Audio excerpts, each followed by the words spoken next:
Hey guys, it's Brian. We're back in the garage with the Frostbite JL, and today we're going to be working on my rear end, specifically my rear bumper. So let's go ahead and take a look at what we got. We're going to be swapping out that old plastic bumper. Let's take a look. Alright guys, so as you can tell, I've got the factory plastic bumper on my Jeep. I want to go ahead and take that off. I did pick up a Rubicon steel bumper. This is going to be the factory steel bumper. We went with this to keep the factory look. I also wanted to get these new end caps. They're going to match up with our Rubicon fenders. And then also, I do have the backup sensors, so I wanted to retain that. So we'll go ahead and we'll swap over those sensors. We'll pull the old bumper off and we'll get this new one on. Alright, to start, we gotta get an 8mm, and we're gonna pull these two bolts that hold this plastic cover on. Behind this is the wiring harness for the backup sensors and the license plate light. So we go ahead and disconnect that first, and then we'll get the rest of the bolts.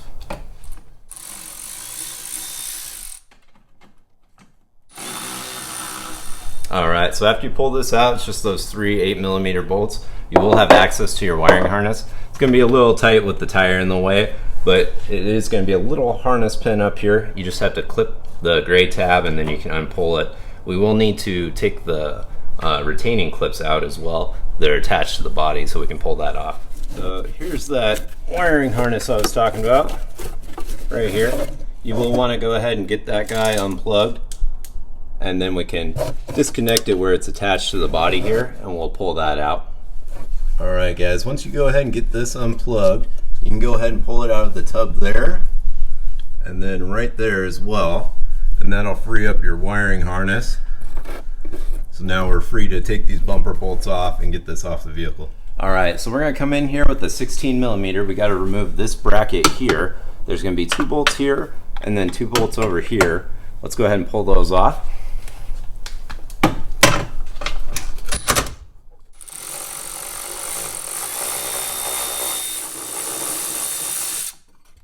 Alright, so after you pull those four 16mm bolts, you can get this plate out of the way.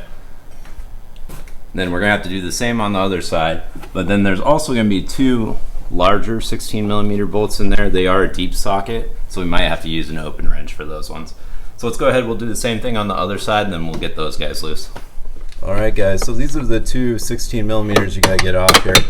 This bottom one's easy, this top one is in here pretty tight, so you can't use power tools. You do have one of these ratcheting wrenches. It definitely helps. It is pretty slow going on this one. So let's go ahead and we'll get this off on both sides, and then we should be able to pull the bumper free. We might have a couple more little screws right there that we need to take off. Alright, so now that we got those four 16mm bolts out, we've got two of these 10mm bolts right here and right here. We're going to zip those off, and that should be all that's holding the bumper on. Alright, so now that we got those all loose, let's go ahead and pull the old bumper off. Alright, easy as that, that one's off. So my factory bumper does have the backup sensors, so we got four of them. One there, one here, and then in the same spot on the other sides. So what we need to do is transfer these over to the new bumper. This new one, somebody went ahead and put plugs in, the previous owner that bought it, and they're going to put theirs on a Jeep that didn't have the backup sensors, so they put plugs in here. I went ahead and bought the Mopar piece that actually go ahead and secures those into there. So let's go ahead and we'll take a look at those, and then I need to start swapping those over to the new bumper. Alright guys, after looking a little closer at the harness here for the factory plastic bumper, it looks like it does run underneath this inner piece here all the way down. So I will need to go ahead and remove this so I can go ahead and pull out the wiring harness for those backup sensors and swap them over. It does look like it's a bunch of 7mm bolts along the bottom here, and then a few up here holding it in here. So I'm going to go ahead and pull all those out, and then we'll take a look at that harness. It should pop right out of the inside once we get this out of the way. Alright, here we go.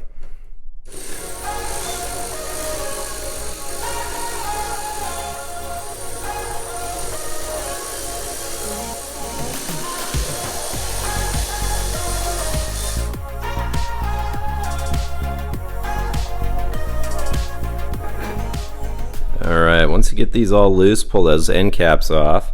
You can go ahead and pop this middle section out. And that's what's got the studs that hold the bumper on the plastic part. So we'll go ahead and take a few more of these out, and then we should be able to separate these two and get to that harness. Alright guys, I was having a little trouble separating this, getting the plastic out from the inner piece there for the bumper. Turns out it was these end caps. There are a couple little white clips that'll hold this piece in. You want to go ahead and pop those out. That's what they look like. So you just pop those out with a needle nose, and then you've got some bolts on the back here, more of those 7mm you need to take out, and then this whole piece should pull out for us. Alright guys, so now that you got those million bolts out and you got the end caps off, this is in here loose. You do want to disconnect your harness on both sides from right here. It'll be the same spot on the other side. There you go. And then you do want to unclip your sensor there, so we can go ahead and pull this piece out. Alright guys, so found a little trick that worked on the other side. Just got a little vice grip. We're going to clamp it right on that gray piece, and then you can pull it out. See, when it pops, and then you can push. Alright, it might need a little persuasion, but once you get those out, you can go ahead and we can start separating this piece. And we'll pull that harness back through. And we can slowly separate it and unhook these connections for the wire harness, and we'll separate this out. Once we got that out, we'll go ahead and show you the sensors, and we'll show you how to swap those over.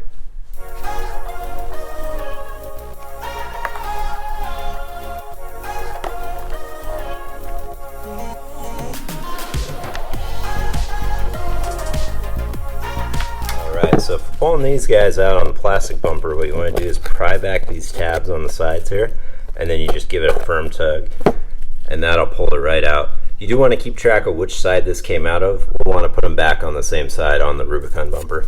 Alright, let's take the other three out.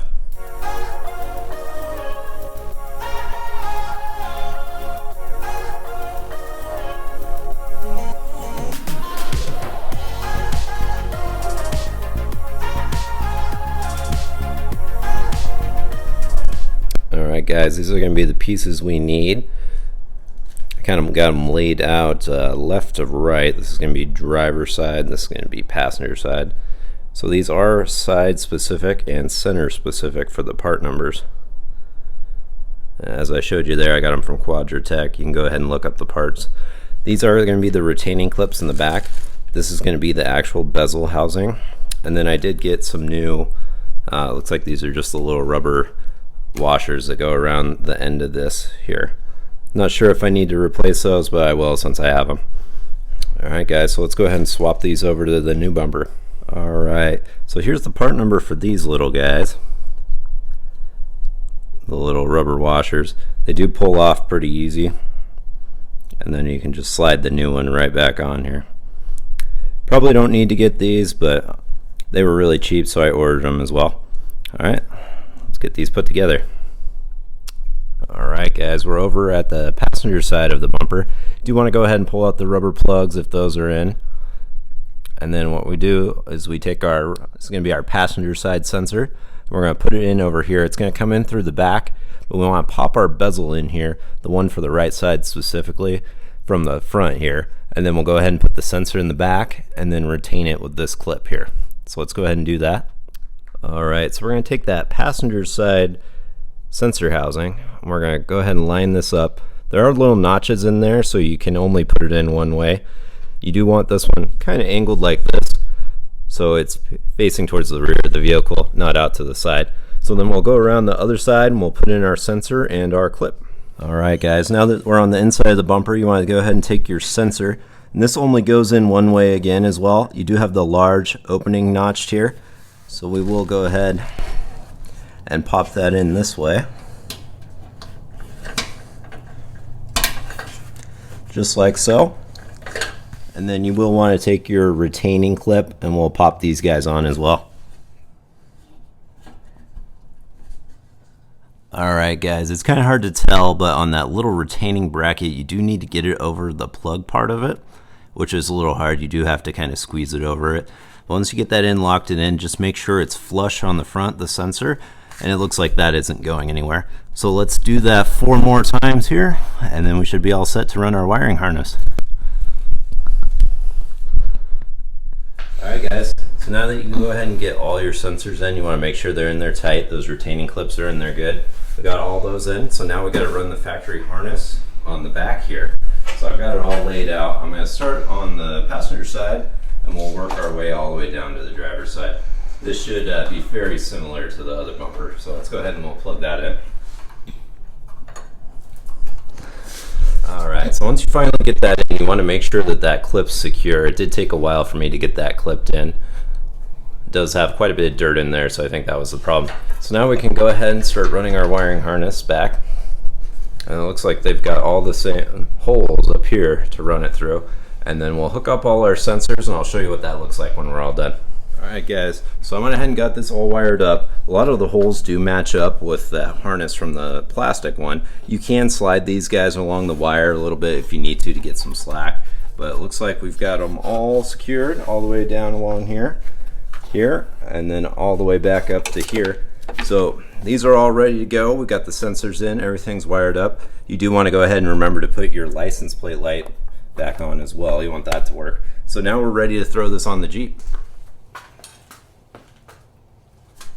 Alright, so we are running into a little bit of a problem with our factory setup working with the Rubicon bumper. So this piece right here is contacting our new Rubicon bumper, as well as right here, kind of on the back side here, this metal piece, you can see right where it's hitting. So it won't let us fully install the bumper. Unfortunately, these outer nuts for the trailer hitch are welded to this plate. So I'm either going to have to bend these out of the way or get the grinder out and cut them kind of along here and then cut these tabs off. That's probably what I'll end up doing, or I can cut the nut off here and just use the nut and a washer here for the trailer hitch. So I might do one of those two things. I'll let you guys know. Another thing I've noticed is these bolts that go underneath and they kind of screw into here. They're additional support bolts. I don't have any nuts in there to bolt them to. So I'm gonna have to look and see if that's something I can buy. If not, for the time being, I'll run without them. But that is gonna have a lot less support than it should. So I went ahead and pulled this plate off. You just need to pull the outer two bolts on your trailer hitch here. And you know what? I thought about it. Instead of cutting this up, I'm just gonna run to Ace and get a nut and a washer, and then I can just throw that on here. I'll go get grade 8 stuff, and then we can put that on here. That way this is bolted down nice, and this is out of our way for us. And then also I was thinking about these little mounts here that don't line up. There are holes here, so I might get little short, like inch-long hardware, and you can drop them in through the side here into that hole. I'll have the bolt sticking down with kind of a serrated washer on there, and then we'll just put a nut up on the bottom with a washer. So I'm gonna run to Ace tomorrow and I'll do that. That should secure all that, so it should be plenty strong then at that point, and then we can wrap this up. Alright guys, so what I ended up doing is I went ahead and just pulled this bracket off. This one was interfering with our new steel bumper, kind of right there in the center. So what we did is we went and got some M12 nuts and fender washers from Ace, and we're just going to throw those on the end of the bolts, get these torqued back down to 66 foot-pounds, and then our trailer hitch will be good to go. We are still going to figure out how to secure the nuts on the bottom here. I'm probably going to get some carriage bolts and drop them in and secure it that way. So more on that, but let's get this back together and then we can throw the bumper on. Alright guys, so now that the bumper's back on, you're going to want to go ahead and tighten these 16 millimeters. This one's easy to get with the impact, but this upper one you're going to have to kind of get in here with the wrench and tighten it. These are tightened to 66 foot-pounds. We're going to get that one as tight as we can, and then we'll get the torque wrench on this one. So we'll do all 4 of these, and then we'll go ahead and put the brackets here. And don't forget to put your wiring harness back together. Make sure it clicks, and then this goes right back up here, just like so. Alright guys, so I was able to get some 7/16 carriage bolts through the holes here. I did have to use a magnet, a little extended magnet, and kind of fish it through here with my fingers. Was able to get that in there though and get a nut and bolt on it, and it did tighten down pretty good. Was able to get those on both sides. I would go a size smaller if it was you. These were quite tight, but they did suck down in there fine. And it does add quite a bit of rigidity. These bolts are loose, and it took quite a bit of flex out just putting these bolts in. So I don't recommend running it without these. If you can, go get the carriage bolts. these weren't too hard to get in with a little magnet. And then I will come back and cut these with the cutoff wheel to get them more flush. All right, let's go ahead and tighten up the rest. All right, guys, so after you go ahead and get the bumper tightened back on, you're gonna put the side brackets on here. There's gonna be 2/16 into the frame and then 2 into the wing here. We wanna go ahead and get these tight, and then we can put the 8mm back on to put our little plastic piece on. I might end up cutting these brackets down a little bit. Sometimes they can hit right here in this corner, so I might go ahead and cut this section off, but we'll do that later. I do want to retain the plastic piece so I don't get too much mud up in here. So let's go ahead, we'll tighten these guys down, and then I'll put the plastic piece on and we'll show you what the bumper looks like.